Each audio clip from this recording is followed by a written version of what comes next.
Hi, ഞാൻ ഇന്ന് നിങ്ങളോടൊരു സന്തോഷം അറിയിക്കാനാണ് വന്നത്.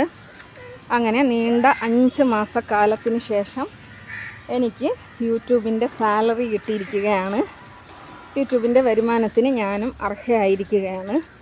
ഞാൻ ഒരിക്കലും പ്രതീക്ഷിച്ചതല്ല, എനിക്ക് ഈ ഒരു വരുമാനം എനിക്ക് കിട്ടും എന്ന് ഞാൻ ഒരിക്കലും പ്രതീക്ഷിച്ചതല്ല. പക്ഷേ എന്നാലും എന്തോ ഭാഗ്യം തുണച്ചത് കൊണ്ടോ, അതാണ് നമ്മളിങ്ങനെ പറയില്ലേ, നമ്മുടെ ഹൃദയത്തിൻ്റെ ആഴങ്ങളറിയുന്നവനാണ് നമ്മുടെ സൃഷ്ടാവ്. നമ്മുടെ ആവശ്യങ്ങളും ആഗ്രഹങ്ങളും ഒക്കെ അറിയുന്നവൻ സൃഷ്ടാവാണ്. നമുക്ക് ആവശ്യമുള്ളതെല്ലാം അതിൻ്റേതായ സമയത്തിന് നമ്മളെ കയ്യിൽ എത്തിക്കും. അപ്പോൾ അങ്ങനെ ആ ഒരു സന്തോഷം ഞാൻ നിങ്ങളെ അറിയിക്കുകയാണ്. അതുപോലെ തന്നെ എൻ്റെ ഐഷ നേഹ എനിക്ക് പെരുന്നാൾ ഗിഫ്റ്റ് അയച്ചിട്ടുണ്ട്. അത് കിട്ടി കേട്ടോ. അത് ഞാൻ വീഡിയോ എടുത്തിട്ടുണ്ട്. ഞാൻ നിങ്ങൾക്ക് വീഡിയോ ആയിട്ട് തന്നെ കാണിച്ചു തരും. അപ്പോൾ അത്രയാണ് ഇന്നത്തെ ഈ ഒരു വീഡിയോയിൽ പറയാനുള്ളത്.